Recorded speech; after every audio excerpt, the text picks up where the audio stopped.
प्रदीप जी, तो सबसे पहला सवाल तो यही है कि क्या होता है केम द्रुम योग? जी,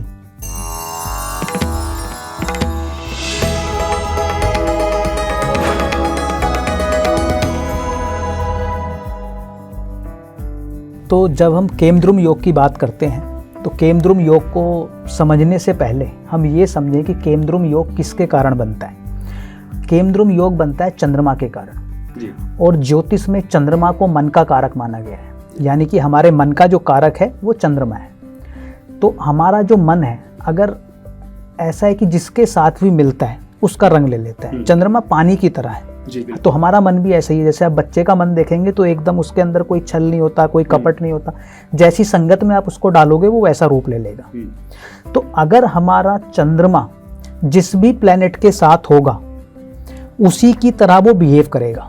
तो केमद्रुम योग कब बनेगा? केमद्रुम योग तब बनेगा जब चंद्रमा के आगे यानी कि उसके अगले वाले घर में, उसके पिछले वाले घर में और चंद्रमा के साथ कोई भी प्लेनेट, कोई भी ग्रह नहीं होगा।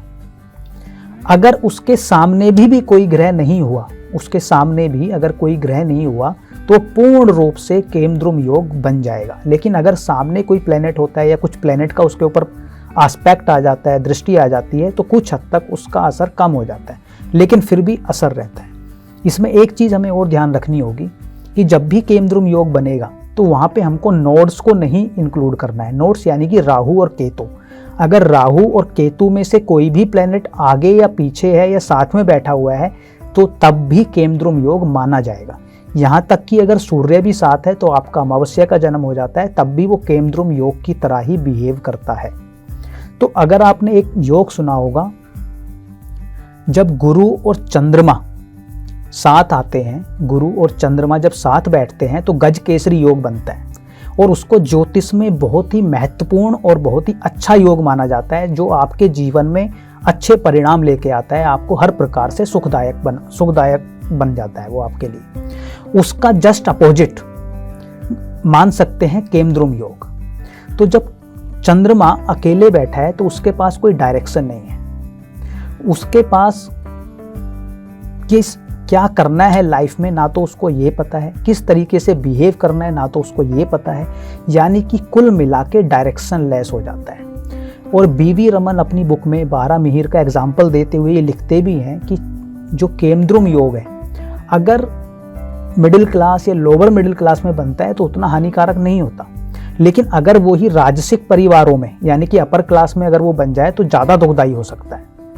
तो केमद्रुम योग आपके मन के लिए तो काफ़ी विशेष रूप से नकारात्मक रिजल्ट लेके आता है। तो ऐसे में एक बड़ा सवाल प्रदीप जी ये उठता है कि क्या दुर्भाग्य का प्रतीक है केमद्रुम योग, और या फिर क्या ये हमारी कुंडली में सिर्फ अशुभता ही प्रदान करता है?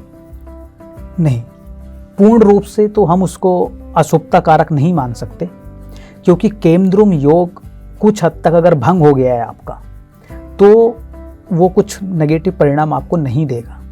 अब आप देखिए, जो साधु या सन्यासी होता है, आजकल के साधु सन्यासी नहीं, जो पूर्ण रूप से साधु सन्यासी होता है उसका मन निष्कपट वाला होता है, उसके अंदर कोई छल नहीं होता, उसके अंदर कोई मैल नहीं होता। तो बहुत बड़ा सन्यासी महात्मा बुद्ध की तरह उनकी पत्री में भी केमद्रुम योग था। तो वो, लेकिन केमद्रुम योग का परिणाम किस प्रकार से आपको मिलने वाला है वो मैटर करने वाला है। आज के युग में उनके साथ भी क्या हुआ, सबको कहानी पता है कि उन्होंने कुछ ऐसी अप्रिय घटनाएं देखी और उसका मन खिन्न हो गया, महात्मा बुद्ध होने से पहले सिद्धार्थ का। तो उस केस में क्या था कि मन तो उनका कपट था ही नहीं उनके मन में, छैल मैल था ही नहीं उनके मन में। तो जब केमद्रुम योग बना तो उनको पता ही नहीं था, लेकिन एक उस घटना ने, जब उन्होंने सब यात्रा देखी, उस एक घटना ने उनके मन को विचलित किया और उनको संन्यास्त होने पे मजबूर कर दिया, यानी कि क्यों ऐसा हो रहा है। तो ऐसे रिजल्ट भी लेके आ सकता है। अब उसको आप अच्छा कहेंगे या बुरा कहेंगे, ये तो आपका सब्जेक्ट है कि सन्यासी होना आप अच्छा माने कि बुरा माने। एक सवाल और भी है कि लोग कहते हैं कि केमद्रुम योग जो है वो अज्ञात, मतलब अलग अलग प्रकार के भय देता है जिसके बारे में हम जानते नहीं हैं। क्या इसके पीछे का तथ्य? देखिए, इसका तथ्य ये है, इससे पहले एक छोटी सी कहानी है, हम उसको समझते हैं तो बड़ा अच्छा लगेगा। एक बार ना ट्रेन में यात्री सफ़र कर रहे होते हैं तो उसमें एक नौजवान भी होता है और उनके साथ में एक बुजुर्ग, यानी कि 50-55 साल के एक बुजुर्ग बैठे हुए होते हैं। या आप कहिए बुजुर्ग, तो कहना आज के डेट में सही नहीं है जी। थोड़े से ज़्यादा उम्र के होते हैं, वो बैठे हुए होते हैं। तो जो नौजवान होता है तो वो उनसे पूछता है कि क्या टाइम हुआ है। उनके हाथ में उसने घड़ी देखी और पूछा कि क्या टाइम हुआ है। तो बुजुर्ग कहते हैं कि मैं आपको टाइम नहीं बता सकता। नौजवान बड़ा हैरान होता है कि ऐसा क्यों, कि अभी आप मुझसे टाइम पूछोगे, फिर बात यहाँ नहीं रुकेगी, फिर आप हालचाल पूछोगे, फिर मैं आपको हालचाल बताऊंगा, फिर आप पूछोगे कि आप कहाँ जा रहे हैं, फिर मैं आपको बताऊंगा कि मैं यहाँ जा रहा हूँ, मुंबई जा रहा हूँ, दिल्ली जा रहा हूँ, तो आप भी कहेंगे कि जी मैं भी यहीं जा रहा हूँ। फिर जब वहाँ तक पहुँचेंगे तो हमारी दोस्ती हो जाएगी, जान पहचान हो जाएगी। फिर मैं आपको घर पे इनवाइट करूँगा, आप मेरे घर आएंगे। मेरे घर में नौजवान लड़की है, वो खूबसूरत भी है, फिर आप उनको देखेंगे तो आपके मन में लालसा जागेगी बात करने की, तो आप दोनों में बात हो सकती है। और आप दोनों में बात हो जाएगी तो बात ये हो सकती है कि आप शादी कर लो, और मैं अगर मना करूंगा तो आप भाग के शादी कर सकते हैं। और मैं पहले ही आपको बता देता हूं, जिसके पास घड़ी नहीं है उससे मैं अपनी बेटी की शादी नहीं करूंगा। क्या बात है। तो मतलब क्या है, हुआ तो कुछ भी नहीं था, लेकिन मन ने कितना कुछ क्रिएट किया कि यानी कि एक थॉट से कहां तक बात चली गई, ये हमारा मन है जी। बिल्कुल। तो अब अगर मन के पास डायरेक्शन ना हो तो वो किसी निष्कर्ष पे कभी पहुंच ही नहीं पाता, वो हमेशा घूमता रहेगा। आप किसी केमद्रुम वाले व्यक्ति से मिलेंगे, आप बात करेंगे तो आपको समझ में आएगा कि आपने 2 घंटे उससे बात करी किसी भी टॉपिक पर, और आप बाद में सोचेंगे कि मैंने बात ही क्यों की, क्योंकि वो निष्कर्ष पे नहीं पहुंच पाएंगे, निष्कर्ष कुछ निकलेगा ही नहीं। तो अगर आपके पास जीवन में कोई डायरेक्शन नहीं है, डिसीजंस लेने की पावर नहीं है, डिसीजंस आप लेंगे नहीं, क्योंकि आप निष्कर्ष पे नहीं पहुंच रहे। आप कभी इधर चलेंगे, कभी इधर चलेंगे, कभी दाएं कभी बाएं, तो वहीं अटके रहेंगे। तो इसलिए क्या करेगा, जब आप डिसीजन नहीं लेंगे तो आप लाइफ में आगे कैसे बढ़ेंगे? क्योंकि डिसीजन अच्छा होगा बुरा होगा लेने के बाद पता चलेगा। बिल्कुल। और हर किसी के डिसीजन सारे कभी सही नहीं हो सकते। बिल्कुल। तो वो गलत भी होंगे। तो आपका मन आपको डिसीजन नहीं लेने देगा।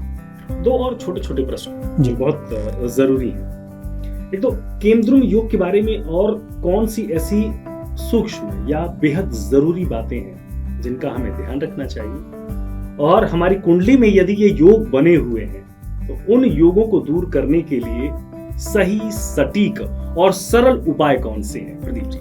जी देखिए, इस योग को पहचानने का सबसे अच्छा तरीका है कि आप जिस भी व्यक्ति से बात कर रहे हैं आपको भी देख के समझ में आएगा। अगर वो जरूरत से ज़्यादा कंफ्यूज्ड है, आपको 10 मिनट बात करने में पता चल जाएगा कि ये बंदा कंफ्यूज्ड है, डिसीजन नहीं लेता है। तो इसका मतलब ये है कि केमद्रुम योग होने की पॉसिबिलिटी सबसे ज़्यादा है। अब आपने एक बात करी थी कि अननोन फियर बना रहता है। अननोन फियर किस केस में बनता है, जब उस चंद्रमा पे राहु का भी प्रभाव आ जाए। तो अगर राहु चंद्रमा के साथ आ जाता है या राहु की चंद्रमा पे दृष्टि आ जाती है तो उस केस में वो आपको अननोन फियर देता है। आपके अंदर जितना भी नेगेटिव जीवन में हो सकता है वो आप सब सोचते हैं। यानी कि अगर आपको दिल्ली से मुंबई जाना है और आप ट्रेन में बैठे तो आपके मन में एंजॉय करने का नहीं आएगा, आपके मन में ये आएगा कि कहीं ट्रेन पटरी से उतर गई, इसमें आग लग गई, इसमें चोरी हो गई। आप सोच रहे हैं कि आपका मन उस तरीके से नेगेटिव जहर आपके मन में खोल रहा है वो राहु, कि आप डर रहे हैं उससे। तो एक ये लक्षण है कि जब सकारात्मकता को दूर कर देता है, और ऐसा फियर है जो जिसका कोई वास्तविकता से कुछ लेना देना नहीं। जनरली क्या होता है, जो मान लीजिए गुरु और चंद्रमा साथ में है, गज केसरी योग की हमने बात करी, तो गज केसरी योग वाला जितनी भी विकट परिस्थिति हो, उसके अपोजिट की परिस्थिति हो, वो बंदा हमेशा खुश रहता है। उसका मोरल कभी डाउन नहीं होता जीवन में, क्योंकि उसके मन में गुरु का ज्ञान है। अब अगर उसके मन में राहु का जहर होगा तो वो हमेशा नेगेटिव रहेगा। तो कोई व्यक्ति अगर हमेशा नेगेटिव है और नकारात्मक सोच रहा है तो आप समझ लीजिए कि केमद्रुम योग है नंबर 1, या फिर उसका चंद्रमा राहु के साथ है। और अगर जरूरत से ज्यादा कंफ्यूज है तो पक्का मानिए कि उसका केमद्रुम योग होने की पॉसिबिलिटी बहुत ज्यादा है। और जब ये पॉसिबिलिटी बनेगी, यानी कि केमद्रुम योग बनेगा, तो उस केस में वो जीवन आपके स्टेटस को चेंज नहीं करने देगा। यानी कि जिस स्थिति में आपने जन्म लिया है उस स्थिति से दूसरी स्थिति में जाना बहुत मुश्किल है। मान लीजिए कि आपकी फैमिली 100 करोड़ का टर्नओवर है, तो 100 करोड़ से 500 करोड़ वो करने नहीं देगा। ये योग यानी कि जो आपका एक लाइफ स्टाइल है उसको चेंज नहीं करने देगा, क्योंकि आप डिसीजन नहीं लोगे। बिल्कुल। यानी कि जो राजयोग वाली बात आपने जो कही कि मतलब गज केसरी योग नहीं, इसमें जो केंद्रुम योग में जो आपने बातें कही कि मान लीजिए कोई धनाढ़ परिवार है, बिजनेस फैमिली है, ऐसी जगहों पे राजे रजवाड़ी की जो बात आप कर रहे थे, ऐसे लोगों को ये योग ज्यादा प्रभावित करता है, ज्यादा प्रभावित बनस्पत इसके की जो गरीब या मध्यम। देखिए, गरीब को डिसीजन कितना लेना है, यकीनन उसको तो अपनी रोजमर्रा की जो जिंदगी है उसमें इन्वॉल्व है। बिल्कुल। अब जो 1000 करोड़ 10,000 करोड़ कई लाख करोड़ का मालिक है, तो उसको तो बड़े बड़े डिसीजंस लेने होंगे। अगर वो डिसीजन नहीं ले पाएगा तो आप उसको कैसे बढ़ाएगा? उल्टा ये हो सकता है कि वो खराब हो जाए। आप रुक नहीं सकते ना जीवन में। पानी अगर ठहर जाएगा, चंद्रमा अगर ठहर जाएगा तो खराब हो जाएगा, सड़ जाएगा। बिल्कुल। चलिए, अब बात इसके प्रभाव को किस प्रकार से कम किया जा सकता है या फिर इससे कैसे बचा जा सकता है।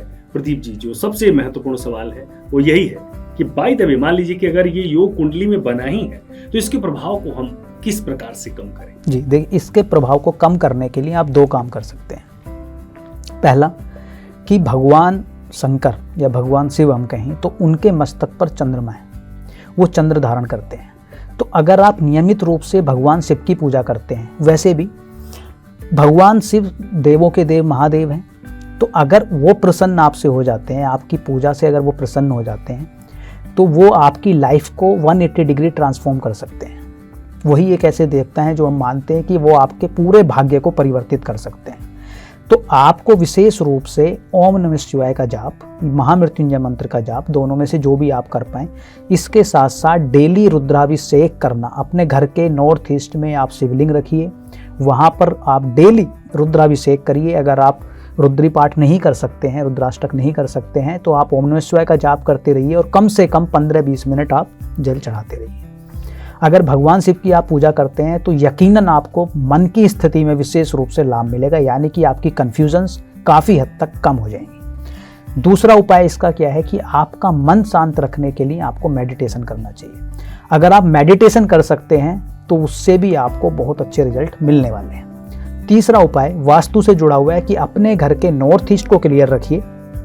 और एक और इंटरेस्टिंग बात मैं आपको बताता हूँ कि जिनकी पत्री में अमूमन केमद्रुम योग होता है तो वो मानसिक रूप से परेशान रहते हैं, ओवर थिंकिंग होती है उनको काफ़ी ज़्यादा। तो जर्नली ऐसे लोग अपने घर के नॉर्थ वेस्ट में सोते हैं ऑटोमेटिकली, जानबूझकर नहीं, उनको वो बेडरूम मिल जाता है।